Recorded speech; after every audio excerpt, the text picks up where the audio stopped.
Commissioner Solomon. Commissioner Solomon is present. And Commissioner Villanueva. Judy, are you here?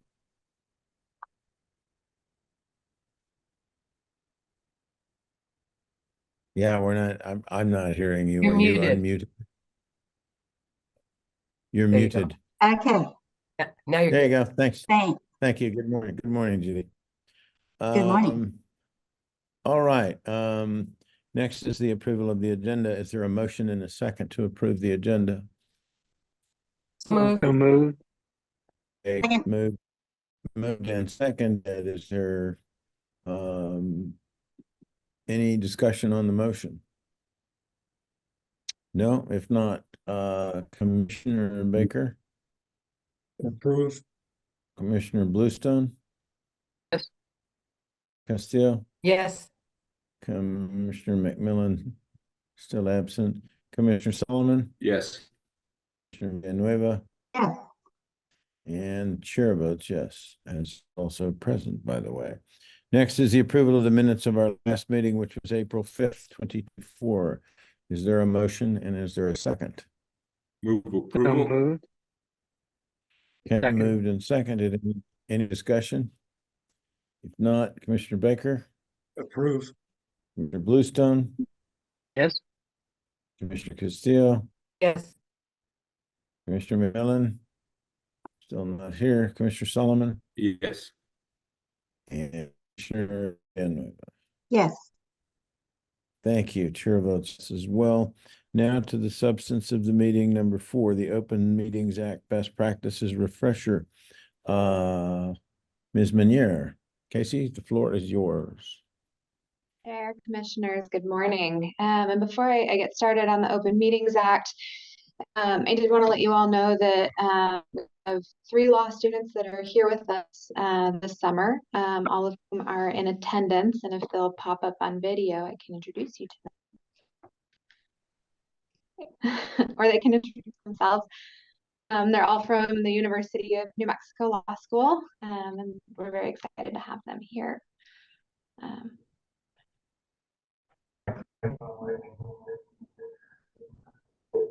But echoey, but we can hear Okay, you. I think we solved it. Sorry, 3 computers in the same room. It took a second to figure out. So we decided to just sit on one. I'm Caleb McCain. Yeah, we'll be a 3L next year. Excited to be here. My name is Mason Leachman. I was a 1L and going into my 2L year. I'm Jordan Moth, and I'm also going into my 2L. Welcome, everybody. Thank you for being here. Thank you. Thank you. Thanks. All right, Chair, Commissioners. So this first business is just a bit of a refresher on the Open Meetings Act, and I wanted to go over a little bit of best practices for some of the key provisions in the Act. As you're all aware, the general policy of the Open Meetings Act is that public business should be discussed in public. And to that end, there are only very few specific enumerated exceptions to the requirement that everything be discussed in open. As it relates to the commission, those really are deliberations by the commission in connection with an administrative adjudicatory proceeding, meetings subject to the attorney-client privilege, pertaining to threatened or pending litigation, and on rare in the limited personnel matters exception. And in order to ensure that a public body is adhering to that general principle, and to reassure the public that only those matters that should be in closed session are being discussed in closed session, the Open Meetings Act has a few specific procedures, some for going into session and some following closed session. So going into closed session, there are really 2 pieces. There's a motion and a vote. Now, on all of the commission's agendas, the commission includes the legal authorities to go into closed session. It includes the items that will be discussed in closed session with reasonable specificity, as much as they can be, to the extent that it maintains confidentiality as required under the State Ethics Commission Act. Part of it, though, is when the commission goes into executive session, best practice is for you to say out loud what the authority is, and what will be discussed. So instead of just saying, so moved, that whoever's making that motion say out loud, I move the commission goes into executive session under sections 1015 H3, H15, I would read them out loud. 1015 1H3 for administrative adjudicatory proceedings, and 1015 1H7 attorney-client privilege pertaining to litigation. And then that really makes clear what the authority is. And if you just point to the agenda and say, for the items listed on the agenda, the going through each and every one of them, they're already included. So just make sure you reference those. And then, for example, the second piece is the vote. When you vote, we want to make sure that we can identify everybody who has voted. So when there's a unanimous vote, it can be inferred that everybody has voted, but the better practice is to do a roll call vote. And that's what the Attorney General's office has recommended. And that way it can be recorded in the minutes so everybody knows who voted what, that the other members of the commission know, that members of the public know. And really on virtual meetings that it goes across the board, that a best practice would be for every vote to be handled as a roll call vote.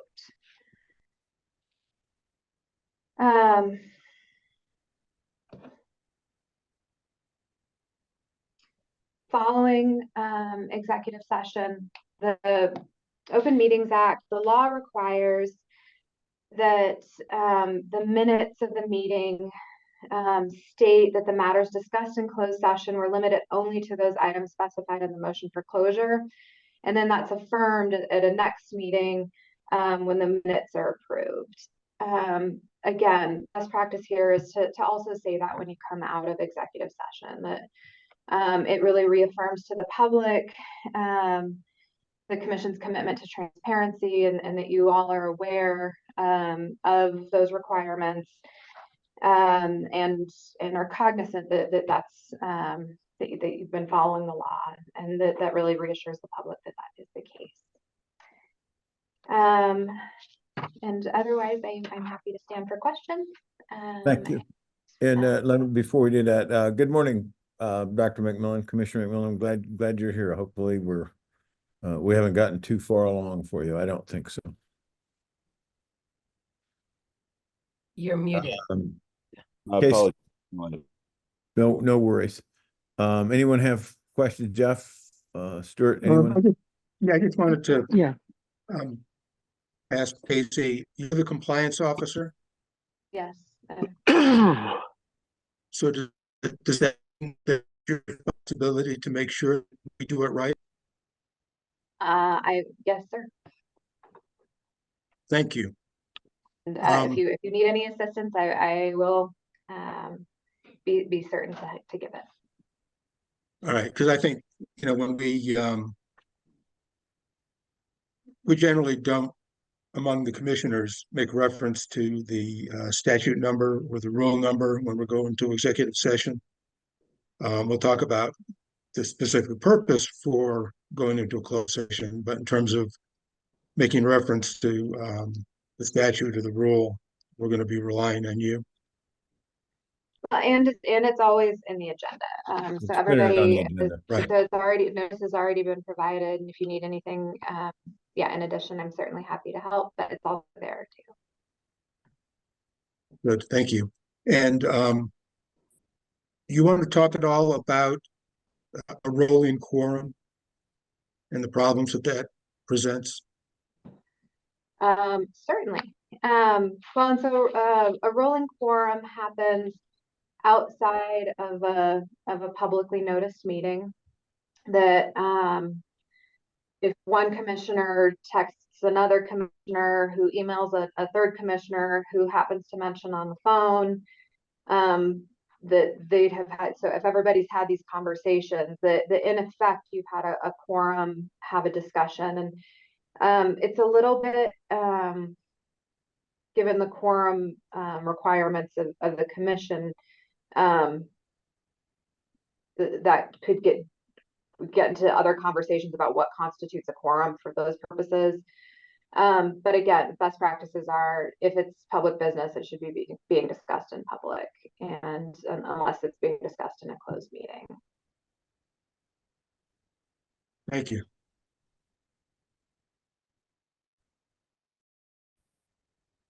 Anyone else? Okay, I'm sorry. I heard a noise, but I didn't know if that was yes. Okay, Celia, I see your hand up, but it's kind of frozen there. There you go.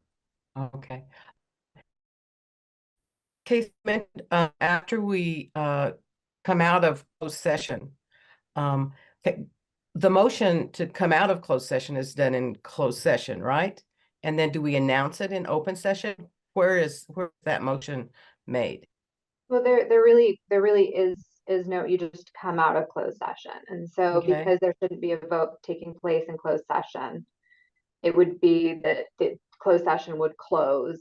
And Okay, so we agree to come out of closed session. Correct. All right.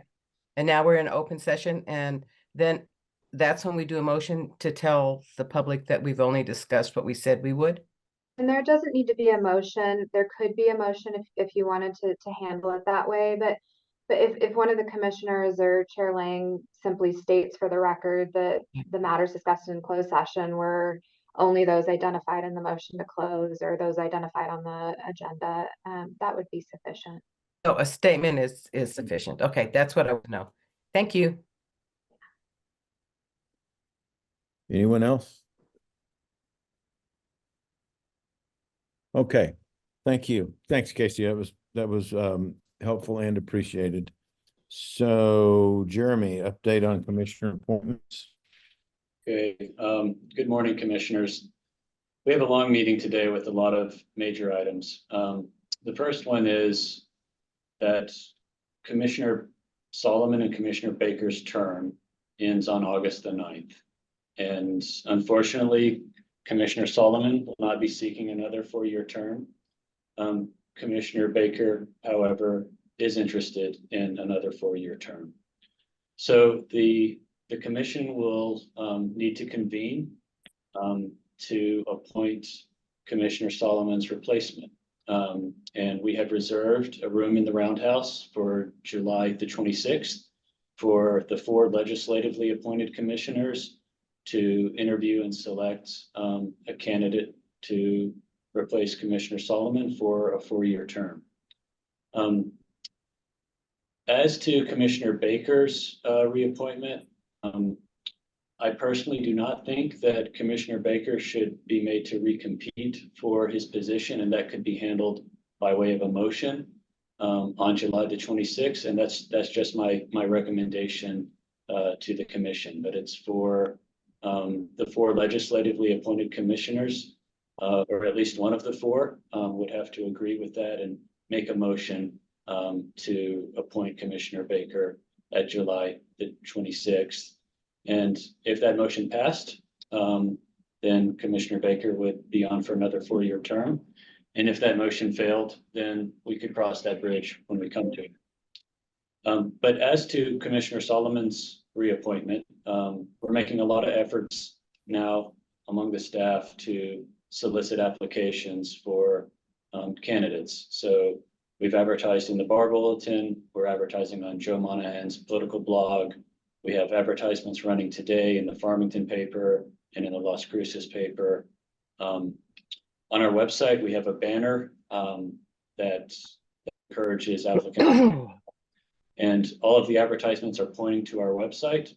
And once applicants navigate to the website, they can be directed to a Google form where they fill out their application. We receive those applications. There's follow-up to make sure that we receive resumes or letters of interest. We will do all of the work to screen those applicants for meeting the qualifications under the State Ethics Commission Act. And in the run-up to the July 26th meeting, we will provide you, the commission, with a short list of qualified applicants so that on July the 26th, you can interview them and make a selection. The procedure for the selection, I think, and I recommend is to do exactly the same that the commission did 4 years ago when you met in the basement of the public education building. What we did then is after you interviewed candidates, each commissioner submitted a preference ranking, one being their most preferred candidate, down to X, the least preferred candidate. And you handed those preference rankings to me. I compiled them and aggregated the scores, and the applicant that had the smallest number was the applicant who was chosen. It's kind of like golf. You get the smallest number, you win. So that's how we conducted the selection process last time. We did that for a few reasons. You know, one was that the selection of the commission would have to be done in an open meeting, and just, you know, the ability for the commission to interview applicants and then submit a preference ranking, you know, make that decision without having to deliberate in a way that, you know, would be public and potentially embarrassing for the commissioners or the applicants. And this, you know, the preference ranking also gives equal weight to every commissioner's preferences. And it's a procedure that the commission has used both to select Commissioners Baker and Commissioner Solomon in 2019. It's also the procedure that you use to make appointments to the Citizen Redistricting Committee when the commission was called to do that service as well. And so I just recommend we do the same procedure that we've done in the past on July 26th to select the applicants. And then, as I said, the terms end on August the 8th or August the 9th. And I'll just ensure that the new commissioners have their oath done, and that we file that with the Secretary of State's office following their selection. And that's more or less the procedure that I recommend for the commissioners' appointments. And Chair Lang, I'm happy to discuss and answer any questions. Thank you. Mr. Baker, any input? Yeah, just very briefly. So this is going to be July 26th in Santa Fe. It'll be an in-person meeting. And Commissioners Castillo, Bluestone, McMillan, and Villanueva will be the four who select Commissioner Solomon's successor, correct? That's correct. And they would be the four that would authorize your reappointment if you're still seeking it as of July 26th. Understood.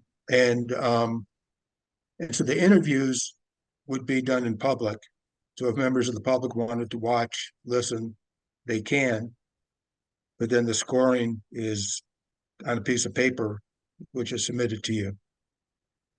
That's correct. Okay, understood. Thank you. Thank you. And Jeremy, it should go without saying, but that means we need to say it twice probably. The July 26th meeting will only encompass that, or will also be the regularly scheduled meeting? No, sir. We'll have work to present to you at July the 26th. Right. And what I think would be best is if we did the first part of the meeting to handle normal business, Right. and then the second part to handle. And then I can be excused, right? That was really Yes, the sir. whole thing. It was about me, so. We're on the same wavelength. Great. Okay, thank you. And that was a rhetorical question, just so everybody was clear that we were going to have a regularly scheduled meeting that day, and then the scrum afterwards. Okay, Commissioner Bluestone, anything? No, thank you. Thanks. Anybody else? I'll just, yeah, Commissioner Villanueva. Yeah, so Jeremy, at that meeting, will Commissioner Baker's report on the agenda, or will it be whether or not we will make a motion to reappoint him? I will put it on the agenda. If one of the 4 legislatively appointed commissioners calls me and tells me they want it on the agenda. Right. Thank you. Okay.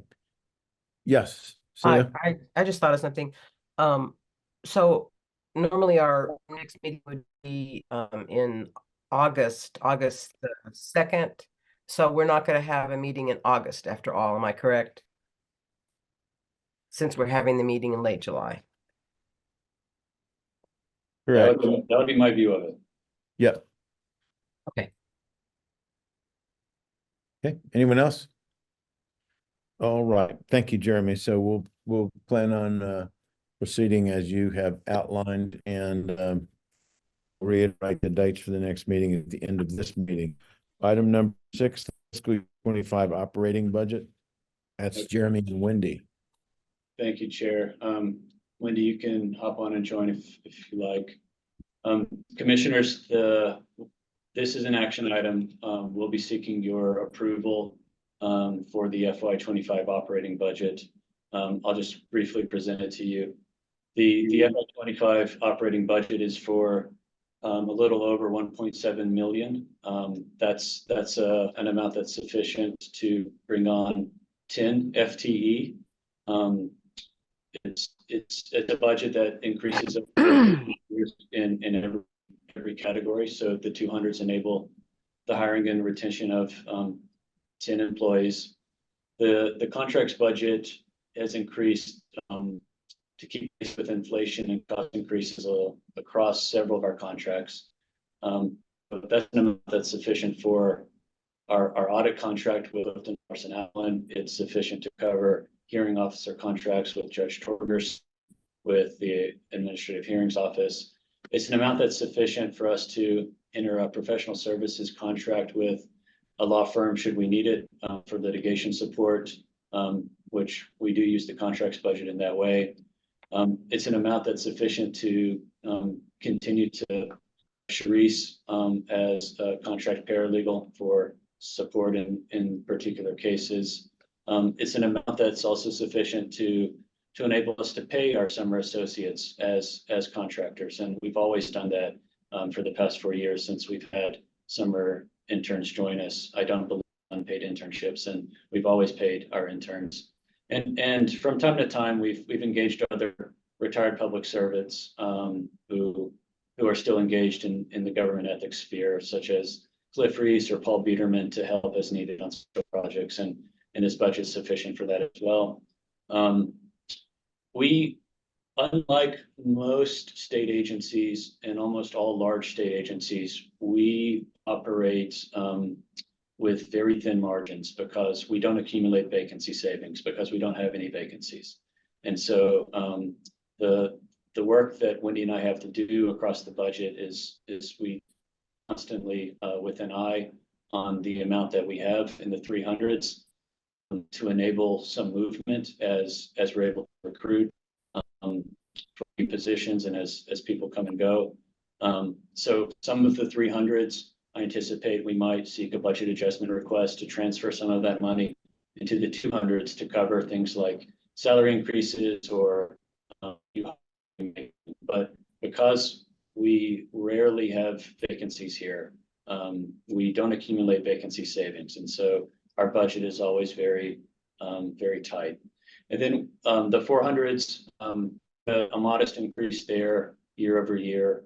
That's now up to over 150,000, which we use to run all of our operating expenses, all of our IT fees, all of our subscriptions that help us stay competitive with being able to litigate against law firms, our advertising budget, our rent with the University of New Mexico. The increase in the 400s is tight, but sufficient to cover it. So that's kind of an overview of the FY25 operating budget. The last thing I'll say is that a few of our contracts we're having to renegotiate because they expired at the end of the fiscal year. So our IT contractor, Real Time Solutions, who builds our website and our proceedings portal, which is kind of the engine of this agency, we'll have to renegotiate that multi-year contract kind of now. And Wendy's just recently negotiated a contract with Clifton Larson Allen for our audit. So that's kind of the fiscal position of the agency. And Chair, I'm seeking approval for this budget. Thank you. And before moving to that, I would like to just, for those members of the public who may not have been in attendance for most of our meetings, but this is not the first time this budget has been considered. We're moving to adopt it. It was discussed previously prior to its submission. So it's not a, here you go, you got 3 minutes, vote on it type deal, which I know does happen elsewhere. So with that, is there a motion second to adopt the FY25 operating budget as outlined by Jeremy and as previously considered by the commission? Moved. Been moved and seconded. Okay, is there any discussion? Jeff, I'll start with Yeah. you. Thank you. I've got a question. Real-time solutions, they have a contract with the state that we're piggybacking on, if that's the correct term. Chair Lang and Commissioner Baker, the procurement vehicle for real-time solutions would likely be the statewide price agreement. Okay. I mean, that's fine. I mean, if it's being renegotiated in conjunction with the state, well,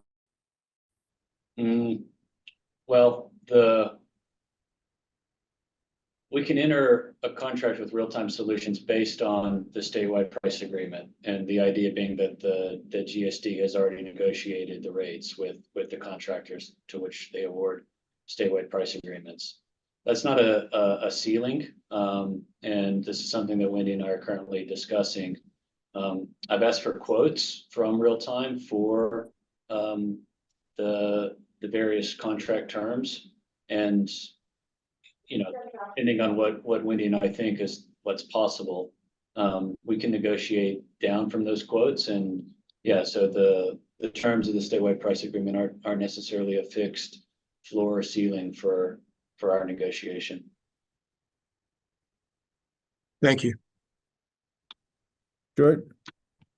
I just want to thank Wendy and Jeremy both. I think the budget is well done and clear, and thank you for your hard work. Thank you. Commissioner Castillo, do you have anything?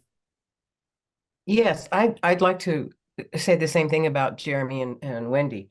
I want to commend you both for handling this budget with all the necessary detail that you have to, but moreover with vision. And the vision is that you look at the commission and what our mission is, and this budget reflects that. So I want to thank you. Thank you. Okay. Commissioner McMillan? And no comment, thanks. Thank you. All right. Commissioner Solomon, anything? An exemplary effort is just a continuation of the excellent leadership that Jeremy and staff provide for this process every year. And so thank you very much. Thank you, Ron. And Commissioner Villanueva? Quick question. How is it that you project your expenses or following year for the upcoming year? Are you given an incremental increase that's recommended to you for the following year, like 3% on supplies and things of that sort? I'll start, and then Wendy, you can correct me. So we basically look at our expenses as we accumulate them over every year, and that's something we focus on a lot, Commissioner Villanueva, because we change the purchase orders as necessary, moving them up and down, and so we're tracking our costs across purchase orders pretty much constantly. And at year end, Wendy knows better than I kind of our expenses across the different categories. While she's here, I mean, I will say that Wendy is just excellent at this. And one thing that we're doing and kind of projecting going forward is, we're anticipating seeking a budget adjustment transfer early on in FY25 to enable us to have a bit more money in the 200s, so that we can recruit and hire staff at salaries that the 200s appropriation might not cover for an entire fiscal year. I mean, part of the plan from the beginning was not to run an agency where we're contracting all of our skills out, but to run an agency where we have staff to do all the business, to do all the necessary operating functions. And so that means that we have to try to figure out salary points where we can be competitive and figure out how we can hire talent and retain talent with the budget that we have. And so part of what that plan means for FY25 is for us to try to put some more money directed to the 200s, and then be in a position to go back and ask for a commensurate increase in FY26 to kind of cover what we're doing and what our plan is. But you know, in full answer, Commissioner Villanueva, we track our expenses, and then, you know, I have conversations with the heads of you know, our analysts at LFC and the head of Charles LFC to just kind of let them know and give them a preview of what we'll be asking for. All right, thank you. What you just said, I really do appreciate your strategic thoughts on your budget planning. Thank you very much. Yes, thank you. And Wendy, a lot of folks, like when I ran into you this morning, it's the first time I've seen you in quite a while. And like a lot of people who are not only work with numbers, but are exceptionally good at working with them, they're seldom heard, and even seldom seen. But rest assured that we all greatly appreciate the hard work and the good work that you've put into doing this. And of course, Jeremy, your stewardship in all departments is always appreciated. So I have nothing to add other than to say thank you for the clarity and the ease with which the budgeting process works, because of that clarity that you both bring to the process. Thanks very much. There is a motion in a second. There has been discussion. Commissioner Baker? Yes. Commissioner Bluestone? Yes. Commissioner Castillo? Yes. Commissioner, who's after it? Commissioner McMillan. I'm still on Carruthers and it doesn't work. Sorry about that. Oh, yes. Thank you. Commissioner Solomon? Yes. Commissioner Villanueva? Yes. And the chair votes yes. So the motion to adopt FY25 operating budget is approved, and again, with the thanks of everybody else that's on here with the commission. Wendy, you can go back to doing the stuff of your magic. Jeremy, we're not with you, but we will now move on to Casey, or back to Casey, Advisory Opinion 2024-03. Hey, Chair, Commissioners.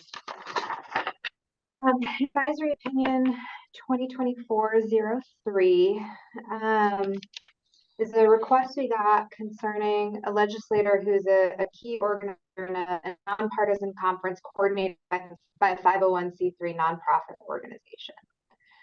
So when a commission gets an advisory opinion, assumes the facts articulated therein are true. And here the facts are that it's a conference that's nonpartisan, but it's an important public issue. And the purpose is to bring education and discussion to the public and to other legislators. And the requester asks whether it's permissible to use a legislative email address to email contacts about the event, including speakers and sponsors. And so the important pieces here, first, that this is an important public and political issue, and the conference gives the opportunity to hear from constituents, to discuss with other legislators and experts on the issue. And those things really go to the core of the legislative function. And because of that, emails concerning organization, general administration of the event would be reasonably related to the legislative office.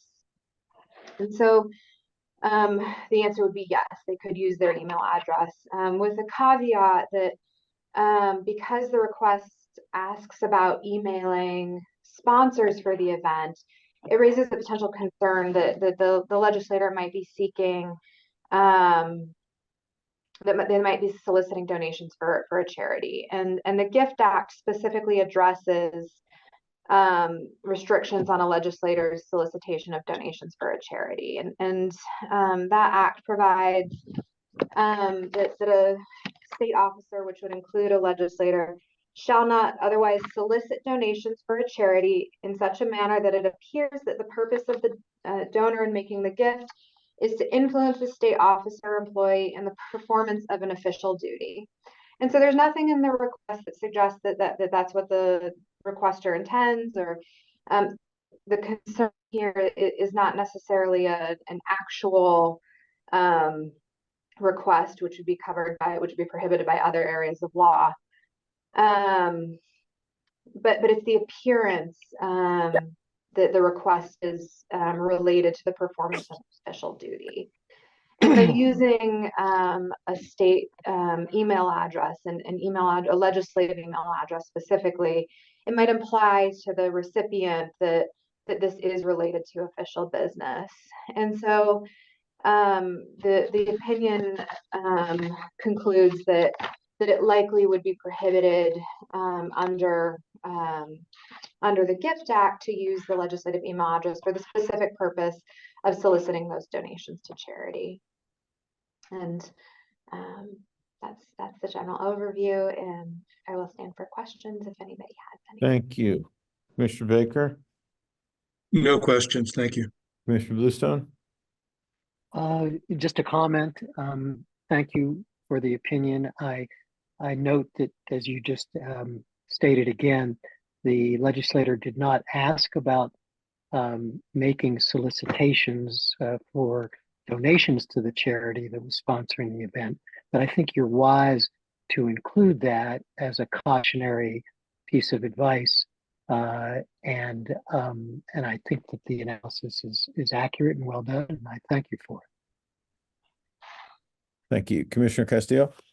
I don't have any questions. I just think it's well done. Thank you, Casey. Thank you. Commissioner McMillan? No comment, thank you. Thank you. Commissioner Solomon? Again, just a thank you very much for that analysis. And Commissioner Villanueva? Good stuff, Casey. Thanks. And I echo those sentiments, Casey. Well done. And I appreciate you catching the omitted but obvious question and answering it. Okay. Commissioners, before we move on, there were two minor amendments. First off, the draft you have does not have page numbers, which we would like to include. In the answer section on page 2, I'm recommending adding in order to on the second line there. So it would read, legislators are permitted to use an official legislative email address to email contacts about an event, including speakers and sponsors, in order to address general administration. All right. And what's the second? The page numbers. We'll just include those. Oh, just that. Okay. All right. So including those amendments, is there a motion and a second to adopt and issue the advisory opinion? I move adoption. Been moved and seconded. Any further discussion? Hearing Mr. Baker? Yes. Mr. Bluestone? Yes. Commissioner? Yes. Commissioner? Yes. Commissioner Villanueva? Yes. And the chair votes yes. So the advisory opinion shall issue. Thanks again, Casey. Nicely done. I vote yes, Chair. Oh, That's all sorry. right. Yeah, you're considering me determined that- already gone. I understand. Good, because I don't. So thanks for catching that, Ron. I apologize. Okay, Jane, pre-executive session, public comment. I will let you have the rudder. Anybody who wishes to make a public comment at this time, please raise your hand electronically. Yeah, so it looks like we have one member of the public who has their hand raised. Chris Michaels, if you want to unmute yourself and go ahead and make your public. Thank you. Go ahead. Is my audio okay? Yes, we can hear you. Yes, would you have a favor, please? I'm sorry, just so the record's clear. My name is Chris Michels. I'm retired from Los Alamos, and I wish to address you this morning on the matter of the commission. First, the recent decision concerning Daniel Evie Soto that came before your commission. First off, I would really like to compliment Mr. for this forward, because I think it's long overdue and hasn't been addressed. I was very sorry to see that the outcome of it was, but I can understand the logic of it. But I would say that what I would encourage Mr. Johan to do, which he didn't choose to use, was I have been dealing with problems raised by Mr. Evie Soto for a couple of years, but they tend not to be the things like this Me Too event, which was originally brought before you. Is that there's actually what's going on long term is violations of the election code. And we seem to have no way of dealing with that. And I'm just raising that as one of the more severe problems we have in this state. I'm not saying that you currently have, I do not know if you have any power in that area, but perhaps not. But we must address this in our state, because the election code violations are profound and very long standing. Today, if you look at them closely, you'll find out the Secretary of State and the district and the county clerks and Mr. Evie Soto are all involved with election code violations. And it seems to be there's no way to address these, because if you try to raise the issue, you run into the fact that the Secretary of State has a charter in that area. And if she is violating the election code, then where can you take it? I can't take it to the Attorney General because they don't choose to look at it. So I'm saying, so what happens is the Secretary of State approves the party rules. And if the Secretary of State chooses to approve party rules that violate the election code, what do you do with that? There's no way to raise it. The commission, I would suggest, would be the obvious place to take it, because we have no effective oversight of the Secretary of State. The result of this is, I'm saying either party the Democratic Party tends to be the worst because they're in power. But for example, the election, so their rules, which were approved, I would suggest illegally by the Secretary of State, were illegal from 2001 on. We seem to have nothing in our system to deal with this. And it's profound, because the only reason we give the parties the license that we do is because of their rules, which they should be held to, but are not. So I'm saying this is a huge problem. Today, I will not suggest, but I can back up the fact that our current primary election is illegal. It's in violation of the election code. We didn't have the required public openings at the ward meetings. They didn't advertise it correctly. They violated the election code. They all know that.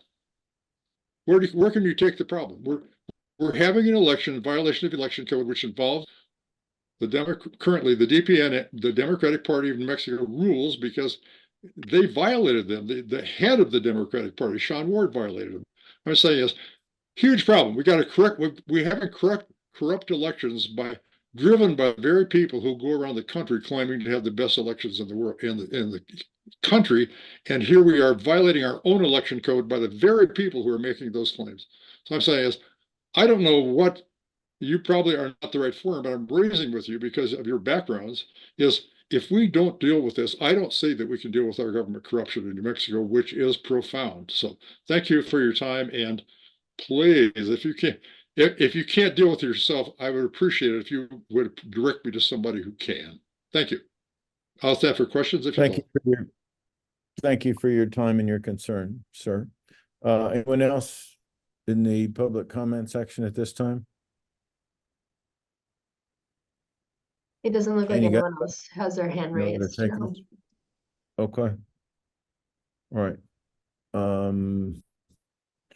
we, having finished with that issue, the chair will now entertain an applicable motion and second for the commission to go into executive session under NMSA 1978, section 10-15-1H3, that which covers administrative adjudicatory proceedings, and 10-15-1H7, that which covers attorney-client privilege pertaining to litigation. Is there such a motion and a second? So move. That Second, was moved by Commissioner Solomon, and who seconded, please? I did, Commissioner Castillo. Okay, thank you. It's been seconded. Is there any discussion? Commissioner Baker, I agree. Commissioner Bluestone, Yes. Commissioner Castillo, Yes, Commissioner McMillan, Yes. Commissioner Solomon, Yes. and Commissioner Villanueva. Yes. Chair votes yes. So we will now move into executive session and take 5 while Jane gets that done.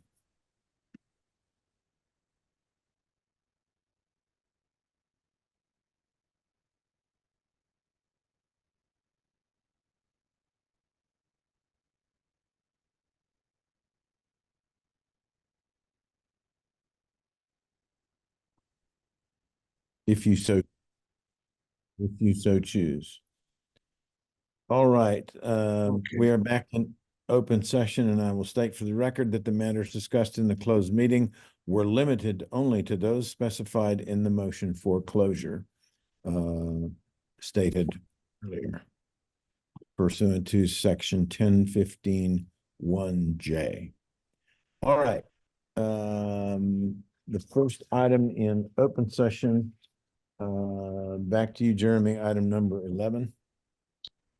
Okay, thank you, Chair. Commissioners, with respect to a local government official on a matter that involves the violation of the Governmental Conduct Act, I'm seeking the authorization to negotiate and to enter into a settlement agreement upon the terms that the commission discussed in executive session. Is there a motion and a second? so move. Second. Second. Okay. Is there any discussion? Hearing none. Commissioner Baker, Yes. Commissioner Bluestone, No. Commissioner Castillo, Yes, Commissioner McMillan, Yes. Commissioner Solomon, Yes. Commissioner Villanueva, No. and chair votes yes. So the motion carries. Thank you. That's 11A. The next matter is 11B. Jeremy? Okay, thank you, Chair. Commissioners, staff is seeking authorization to file a civil enforcement action for violations of the Campaign Reporting Act against the New Mexico project and Jeff Apodaca. All right, is there a motion and a second? So moved. Second. Any discussion? Hearing none. Commissioner Baker, Yes. Commissioner Bluestone, Yes. Commissioner Castillo, yes, Commissioner McMillan, Yes. Commissioner Solomon, Yes. Commissioner Villanueva. Yes. Chair votes yes. So the motion carries and the action may be pursued, filed. And last is item C, Jeremy. Okay, thank you, Chair. Commissioners, staff seeking an authorization to file a civil action to enforce the procurement code and the Governmental Conduct Act against officials of the Village of Angel Fire and Caristo Creative LLC. Is there a motion and a second to approve that action So move. So moved. and authorize? It's been moved and seconded. Any discussion? Commissioner Baker, Yes. Commissioner Bluestone, Yes. Commissioner Castillo, yes, Commissioner McMillan, Yes. Commissioner Solomon, Yes. and Villanueva. And chair votes yes, so authorize, the suit is authorized. Thank you, Jeremy, and now on to number 12, administrative matters, and note that number 2020 administrative complaint number 2024-09, which was listed on the closed session portion of the agenda, was inadvertently left off the session we're about to, the open session. So that will be included. You want to take them as a group? I do, but I want to start with that one first because it's different. So commission on administrative complaint number 2024-09. The staff seeks a dismissal for certification by the Secretary of State's Office for voluntary compliance. Is there a motion and a second? So moved. Second. Any discussion? Hearing none. Commissioner Baker, Yes. Mr. Bluestone, Yes. Commissioner Castillo, Yes. Commissioner McMillan, Yes. Mr. Solomon, Yes. Mr. Villanueva. Yes. Chair votes yes.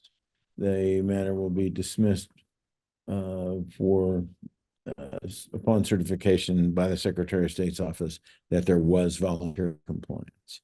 Okay, and as to the remaining items, Jeremy? Okay, thank you, Chair. As to administrative complaints numbers 2024-04, 07, 11, 12, 13, and 14, the staff seeks dismissal of those administrative matters for lack of jurisdiction or under section 1016G9C of the State Ethics Commission Act as articulated in their respective orders. Thank you. Is there a motion and a second? So move. Thank you, Commissioner Baker, Yes. Commissioner Bluestone, Yes. Commissioner Castillo, Yes. Commissioner Solomon, Yes. sorry, Commissioner McMillan, Yes.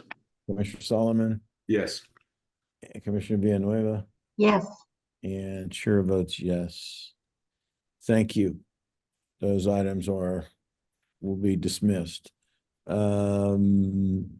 Number 13, the next meeting, as previously discussed, will be at the State Capitol Building in Santa Fe on the 26th. There will be of July of this year. And in addition to the regularly scheduled meeting, there will be a meeting of the legislatively appointed members of the commission to consider the appointments for the terms expiring for Commissioner Baker and Commissioner Solomon.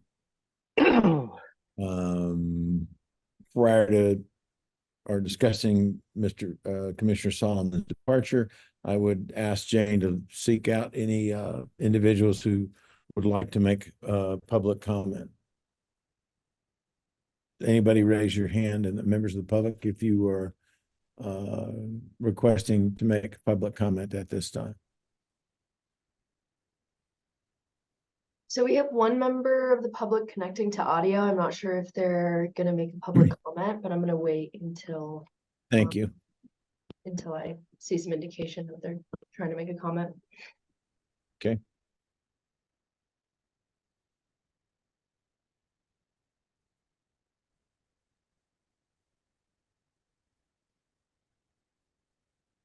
So it doesn't look like they've raised their hand to make a comment. So I don't think there's any at this time. Okay, thank you, Jane.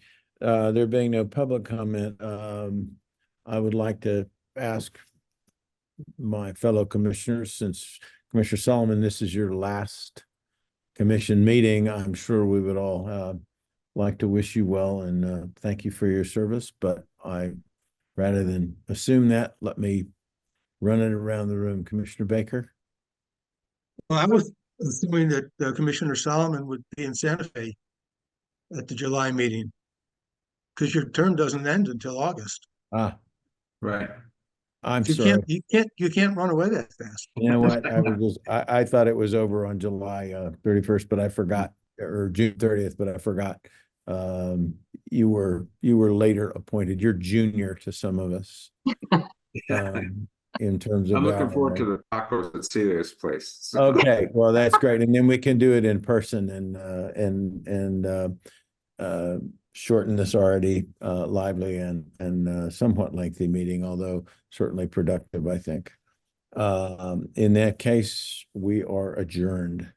Thanks, everybody. Be safe. Thank Thank you. you. Thank you, Y'all everybody. take care. Bye-bye. Bye.